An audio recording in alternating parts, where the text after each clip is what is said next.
Pourquoi octroyer un passeport diplomatique et aussi surtout nommer Nathalie Yam comme conseillère spéciale du président?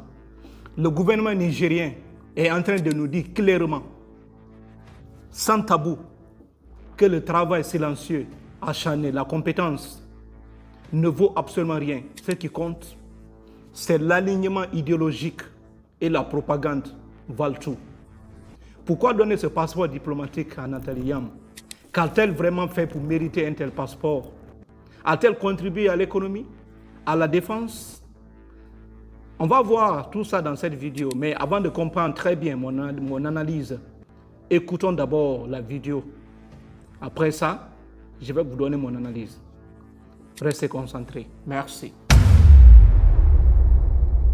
Mes chers compatriotes, chers frères et sœurs d'Afrique et de la diaspora, très chers panafricanistes, c'est avec une immense joie que je m'adresse à vous en ce jeudi 21 août 2025, un jour qui restera gravé dans notre mémoire collective.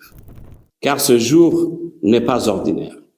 Il marque une avancée décisive dans notre marche irréversible vers la dignité et la souveraineté. Vous vous souvenez, il y a quelques mois, notre sœur, notre camarade de lutte pour l'émancipation du continent, Nathalie Yam, fut injustement frappée par des sanctions arbitraires de l'Union européenne. Gel de ses avoirs, interdiction de séjour, de transit et même de simple survol de leur espace aérien.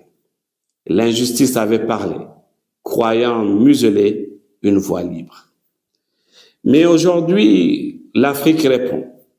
Oui, aujourd'hui, notre pays répond. Le Niger répond. Après Kémy Séba, c'est Nathalie Yam qui reçoit non seulement un passeport diplomatique de la République du Niger, mais également le titre de conseillère spéciale du président de la République, chef de l'État, son Excellence, le général d'armée Abdrahmane Tchani.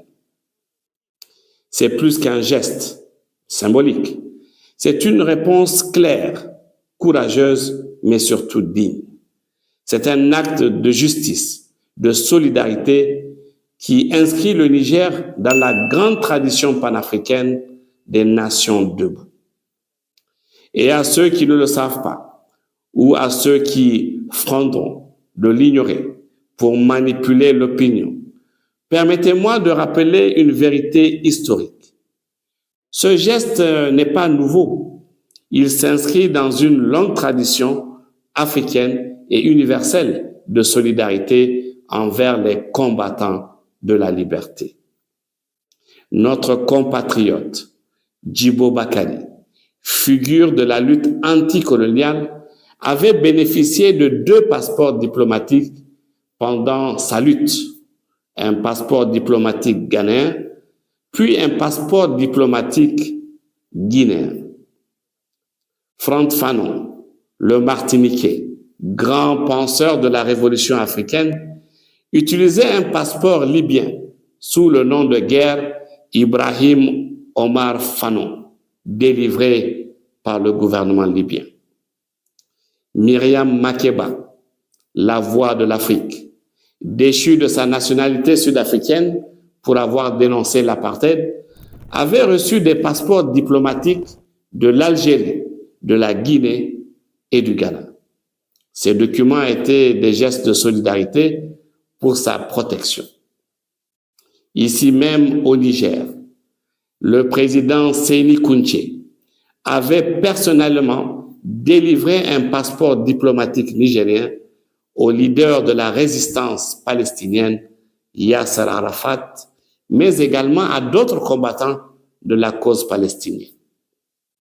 Nelson Mandela, alors prisonnier, avait bénéficié d'un passeport diplomatique égyptien grâce au président Gamal Abdel Nasser et ensuite, alors même qu'il était en prison, il avait reçu un passeport diplomatique envoyé par le capitaine Thomas Sankara. Oui, chers frères et sœurs, délivrer un passeport diplomatique à un combattant de la liberté, Ce n'est pas un caprice, ce n'est pas un privilège. C'est un acte politique, un geste de solidarité internationale, mais surtout un bouclier contre l'injustice, un signe de reconnaissance et de protection. C'est une manipulation des chiffres, oui. Les gens se servent de ces histoires pour contextualiser le cas de Nathalie Yam. Ce n'est pas possible. Oui. Le gouvernement du Niger est en train de dire clairement que la loyauté idéologique prime sur la compétence nationale. Imaginez un peu au Niger, un ancien ambassadeur qui a servi la nation pendant plus de 30 ans. Durant ces 30 ans, il marchait jour et nuit, il voyageait, souvent même loin de sa famille, pour négocier des contrats sur le prix de l'uranium, parler de dettes pendant plusieurs années. Et ces derniers ne sont pas récompensés. Imaginez un militaire qui s'est battu contre les djihadistes dans le pays, qui a une compétence énorme dans la lutte contre le terrorisme au Sahel. Il n'a pas été récompensé, il est même négligé. Imaginez un juge, un procureur général de la République, qui s'est battu pour rétablir l'ordre, la justice, l'égalité, qui s'est battu corps et âme pour lutter contre la corruption dans le pays, honnête, et n'est pas récompensé. Le passeport diplomatique est symbolique, est un symbole sacré pour la représentation d'une nation. On ne peut pas livrer le passeport à n'importe qui. Oui. Ces gens-là méritaient vraiment d'avoir un passeport diplomatique. Ce sont ces gens-là, on peut les approcher en tant que conseiller spécial du président. Parce qu'ils ont une expérience, oui, dans la négociation, dans la lutte contre le djihadisme au Sahel, etc. Oui, ces gens-là savent parler de la dette, savent la négociation, savent gérer la diplomatie. Ces gens-là ne sont pas récompensés.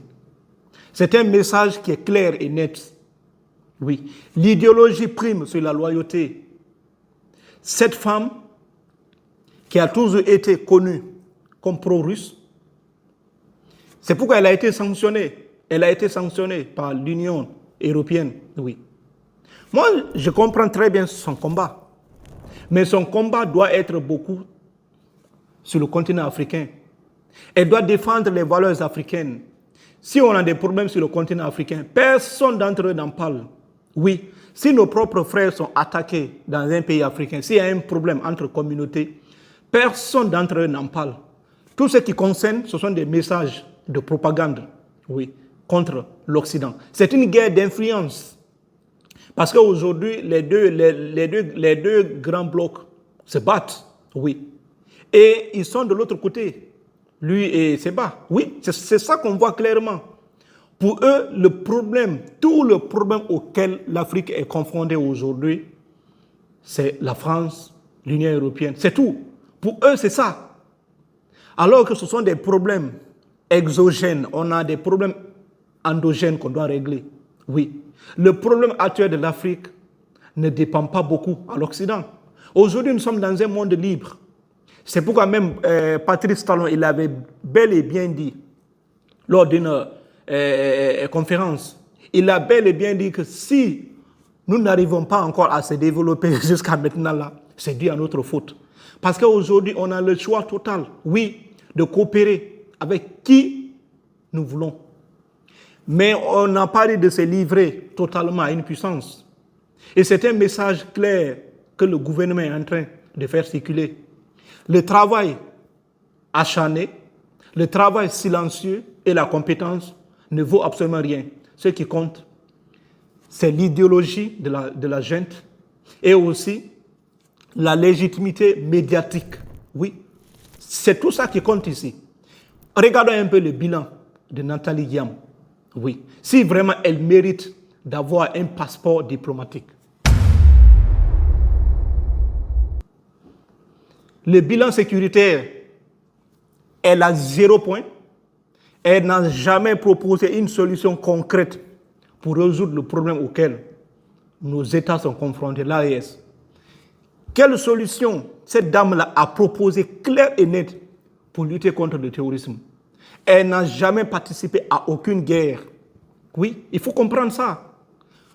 Pour elle, c'est attaquer juste les impérialistes. Pour eux, c'est ça. Tout le malheur de l'Afrique, c'est là-bas. Elle n'a aucun bilan positif. Sur le plan économique, il faut bien voir quelle entreprise cette dame-là a créée au Niger. Non, elle a créé quelle entreprise au Niger pour employer les Nigériens. Là-bas aussi, elle a 0 point. Elle n'a pas une entreprise au Niger. Absolument rien du tout. Elle n'emploie aucun Nigérien. Rien du tout. Et c'est à elle. On lui donne un passeport diplomatique. Pour eux, on a déjà fait dans le passé. Les gens manipulent les chiffres. Vous allez comprendre à la fin de cette vidéo. Le bilan, expertise et technique. Elle a quelle compétence? Oui, elle a quelle compétence? Aucune compétence dans ces domaines que je vais citer. Le domaine contre le terrorisme, elle n'a aucune compétence dans ce sens. Elle va donner quel conseil? Elle va donner quel conseil à Monsieur le Président de la République, Tiani? Quelle compétence elle a? Sur le plan économique, elle a quelle compétence pour gérer certains problèmes du Niger? Pour représenter dignement le Niger, elle a quelle compétence? Moi, je n'ai pas vu. Sur le plan social et réconciliation, elle a quel mouvement de réconciliation? Elle a quelle société dans le but de réconcilier la population? De faire campagne de sensibilisation? Rien du tout. Rien du tout. Ce que le gouvernement du Niger est en train de confirmer, c'est ça. Légitimer notre pouvoir. Tout ce qui légitime notre pouvoir à l'étranger, on leur donne un passeport diplomatique. Alors que ce passeport, c'est un symbole sacré pour toute nation. On ne peut pas livrer un tel passeport à qui que ce soit. Même l'Iran qu'on voit aujourd'hui, le partenaire fiable de la Russie. Aucune personne d'Iran ou bien de la zone ne peut proférer des messages propagandistes pour soutenir la Russie et que le gouvernement d'Iran lui donne un passeport diplomatique. C'est impossible, on ne peut pas. Parce qu'il faut exercer une fonction. Ça, on est en exerçant une fonction, en représentant le pays à l'étranger, en participant au développement du pays, on te donne ce passeport. Oui. Cela te permet de voyager partout et tu as une immunité internationale. Oui. Ce n'est pas ça. Comme elle a été chassée d'Europe, et pour la junte, il faut faire mal aux Européens en donnant un passeport diplomatique à cette dame pour qu'elle puisse exercer pleinement ses activités. C'est de ça qu'il s'agit. Et pour dire que nous sommes votre pire ennemi, nous sommes du côté de la Russie. C'est le message là qui a circulé, il faut comprendre ça.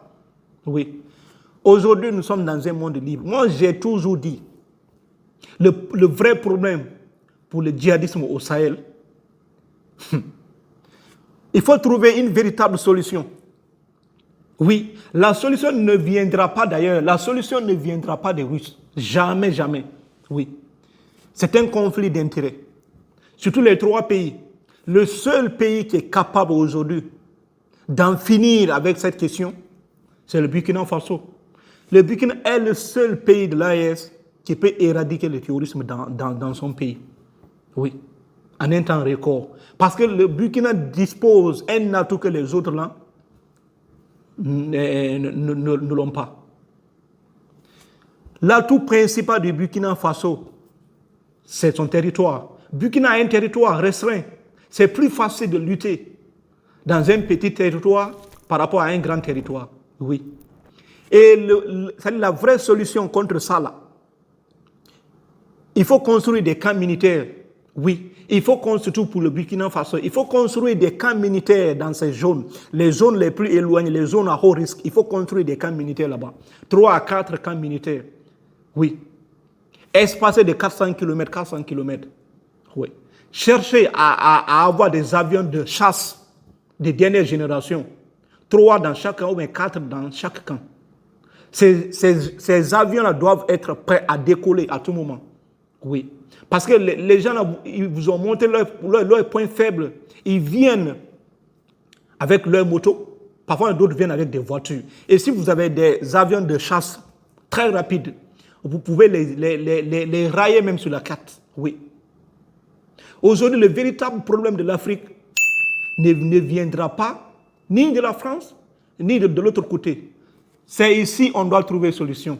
C'est pourquoi entourez-vous des compétents. Ceux qui ont la compétence en la matière. Ce sont ces gens-là que vous devez forcément les rappeler. Ils doivent venir partager avec vous leurs compétences dans le domaine de la sécurité, dans le domaine des négociations, dans le domaine diplomatique, etc. Pas quelqu'un qui n'a aucune compétence, qui n'a prouvé nulle part ailleurs qu'elle est capable de résoudre un problème.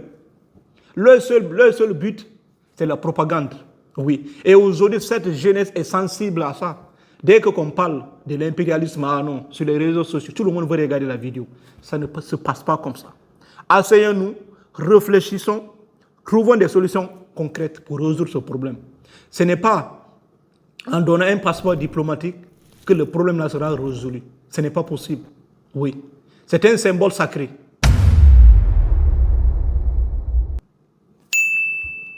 C'est une manipulation des chiffres. Comment pouvez-vous comparer Myriam Makeba à Nathalie Yam? C'est impossible. Myriam Makeba, elle a lutté contre l'apartheid dans son propre pays. Oui. Ce pays-là a été dirigé par des Blancs. Myriam a lutté corps et âme pour une société égalitaire. Elle ne s'est pas ralliée à une puissance. Elle n'a pas envoyé des messages de propagande. Oui. Elle a défendu son pays. Elle a écrit beaucoup d'œuvres littéraires. Et ces œuvres-là, certains pays continuent encore à les étudier. C'est de ça qu'il s'agit, c'est ça l'impact. C'est une solution. Sur le plan social, elle a apporté beaucoup de solutions. Comme aussi le cas de Franck Fanon. Il a contribué à la libération de l'Algérie, oui. Il a contribué énormément. C'est pourquoi elle a été récompensée. Vous pensez que les Algériens sont bêtes? Non. Il a été récompensé parce qu'il a écrit plusieurs œuvres. Vous pouvez chercher ses œuvres. Oui. Dans ses œuvres, il parle clairement de la libération des pays africains. Il a proposé des solutions. Ce sont des intellectuels. Ils n'ont pas supporté une puissance étrangère. Leur combat, c'était en Afrique. Et interne. Les problèmes internes de l'Afrique sont plus graves que les problèmes externes. Attaquons-nous aux vrais problèmes. Ne manipulez pas les chiffres pour octroyer le passeport diplomatique à quelqu'un d'autre. Nous sommes tous africains. Mais comprenez très bien que vous êtes en train de manipuler les chiffres dans le but de contextualiser cette histoire de Nathalie Yam. C'est impossible. Oui, disons-nous la vérité. Vous-même, vous le savez. Elle n'apporte rien du tout. Et vous donnez un passeport diplomatique à elle. La jeune est en train d'humilier l'Afrique. Oui, ça c'est une humiliation totale. Bref, laissez-moi en commentaire ce que vous en pensez. Merci et merci.